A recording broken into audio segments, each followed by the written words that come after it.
A sua visão de liderança fará diferença no futuro? Essa é uma boa pergunta e é, na verdade, o título do primeiro capítulo do livro da pastora Márcia, Multiplicai, o livro que foi o tema da nossa conferência de mulheres da Vinha nesse mês de junho, último mês de junho, e nós vamos compartilhar nesse semestre esse livro. E eu queria fazer esse vídeo aqui compartilhando algumas coisas que fala nesse capítulo, os temas centrais desse capítulo, coisas que nos edificam e que nos vão fazer também pensar, repensar e avaliar nossas atitudes. Em Gênesis 1:4 diz: "E viu Deus que a luz era boa, e fez separação entre a luz e as trevas." Essa palavra ver no original, ela é ra, não sei se é assim que pronuncia, mas é uma palavra que significa visão. Deus teve uma visão, Deus viu com um olhar intencional, é o que está escrito aí em Gênesis. E isso se aplica a nós como líderes. Nosso chamado é revelar Cristo àquele que Ele nos confia, aquelas pessoas que Ele nos confia. E nós temos que fazer isso com essa visão de Deus, com a visão que Deus tem sobre essas pessoas, né? Deus trabalha com sementes, né? A Bíblia fala muito do princípio da semeadura. E quando um semeador olha a semente, ele só vê o potencial, ele não sabe o que vai realmente sair dali. Ele sabe talvez de qual espécie que é, mas ele não sabe se o fruto vai ser grande, se o fruto vai ser doce, ele ainda não sabe, né? Só tem ali uma semente, mas ele sabe que ali dentro daquela semente tem um potencial. Essa é a visão Ra, é assim que nós precisamos ver. Deus, ele precisou trabalhar no nosso coração para que a gente se tornasse frutífero, né?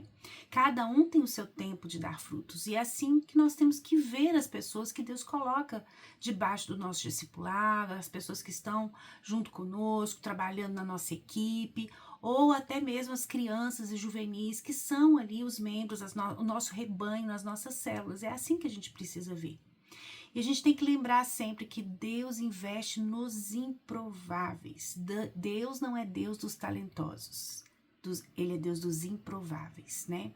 Aí o capítulo do livro traz o exemplo de Isaac e o seu irmão Esaú. Aliás, seus filhos, né? Isaac e o seu filho Jacó e seu filho Esaú, né? Que eram gêmeos. E Isaac tinha uma visão a respeito de Esaú, o seguinte: Esaú era de aparência que agradava Isaac, né? Ele tinha habilidades, ele tinha talentos, ele era forte, ele era um caçador competente. Já o Jacózinho, o enganadorzinho, o trapaceiro, o mentiroso, né? É aquele improvável, é aquele que não tinha nada de destaque, né? Ele ficava em casa, ele não era, né? Se fosse nos dias de hoje, um seria o legendário, o outro seria o Enzo, que fica em casa, né, jogando videogame, seria mais ou menos isso.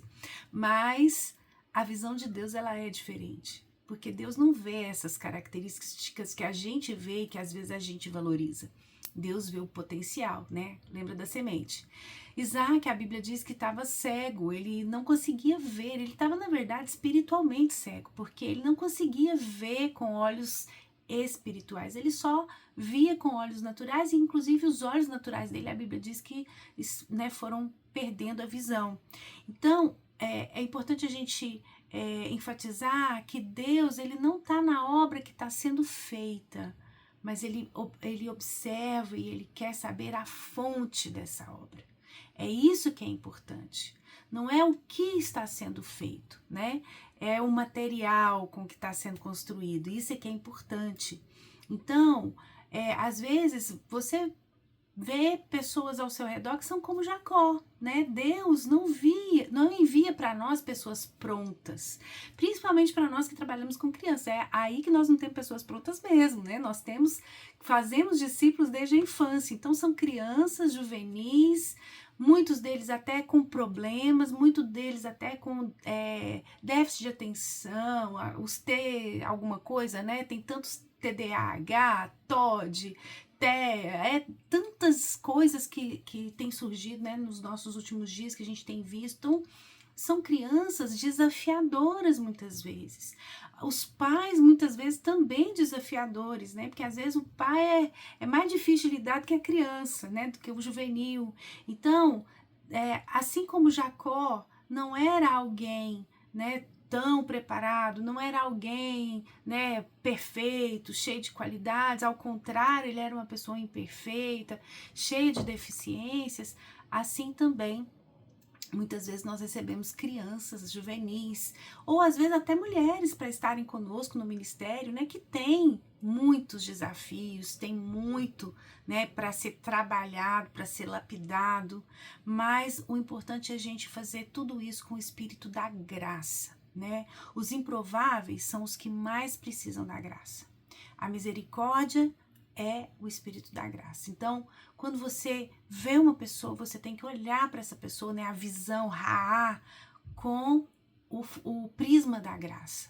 Então, as crianças, elas ouvem, recebem o evangelho da graça e elas são transformadas, são cheias de vida de Deus. Nós, mulheres também, né? Todas nós, jovens, adultos, crianças, precisamos da graça de Deus. E como que nós vamos ser movidos então pela graça, para agir com graça junto com as pessoas, junto com o rebanho? Primeira coisa, orar. Orar vem primeiro, né? Você tem que orar, você tem que abençoar e você tem que ter visão profética do futuro.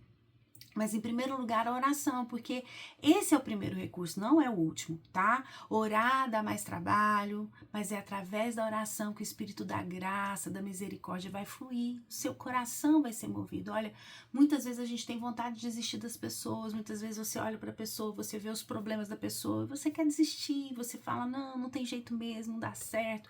Às vezes é o seu filho, às vezes é o marido, às vezes são as crianças da célula, você fala, não, isso aqui não vai dar, não dá certo. Mas quando você começa a orar, começa a entrar no seu coração com paixão, você começa a entrar, ter no seu coração esse despertar, essa visão diferente, que é a visão de Deus por aquela pessoa, do propósito de Deus por aquela pessoa.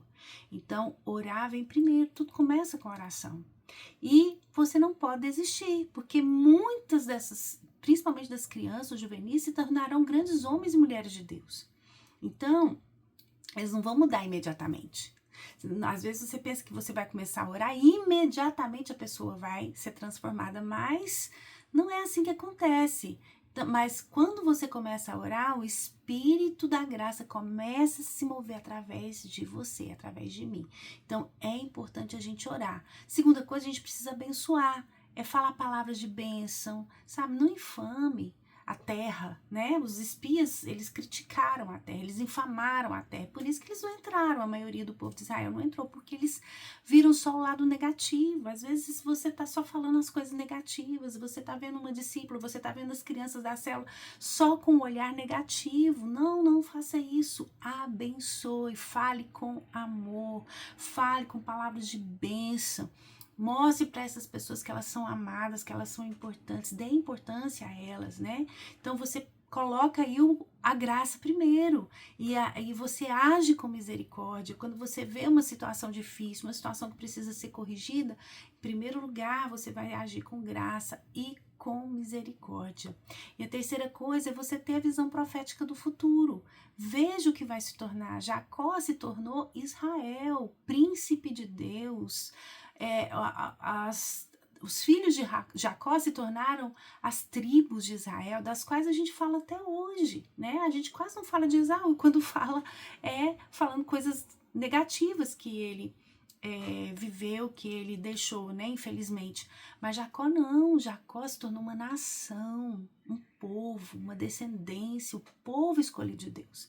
Então, nós precisamos ter essa visão do futuro, né? Não uma visão profética, não uma visão natural. Então, se você for ver alguém, veja com olhos de amor, veja com olhos do futuro, do propósito de Deus, porque nós não fomos chamados para descrever o que as pessoas são hoje. Nós fomos chamados para declarar, ver e declarar o que as pessoas se tornarão. Você é profeta, então profetiza, fala o que a pessoa vai ser, fala o que a pessoa vai se tornar. E a pastora Márcia dá o exemplo nesse capítulo do café. Ela conta a história de que o café se tornou a bebida mais tomada lá no Japão, uma das bebidas mais tomadas e um dos países que mais consomem café no mundo. Por quê? Porque eles deram balinhas de café para as crianças.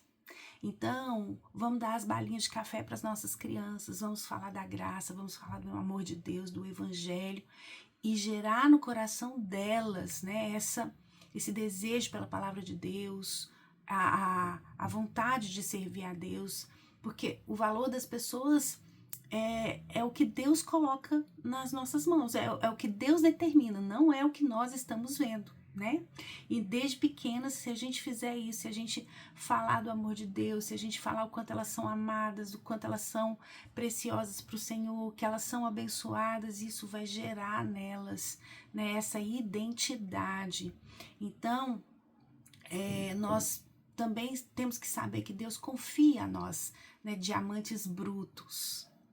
Tem que ser lapidado, tem que ser moldado.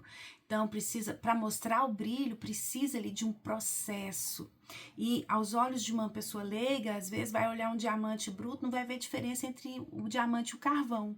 Mas à medida que vai sendo lapidado, que vai sendo, né, ou de uma outra pedra comum, mas à medida que vai sendo lapidado, o brilho vai aparecendo. Então você é chamada para lapidar, você é chamada para ver lá no futuro o valor daquela pedra bruta, amém? E é assim que a nossa liderança, ela vai fazer diferença no futuro, se a gente olhar com esse olhar de graça, com o olhar que Deus tem pelas pessoas. Deus te abençoe.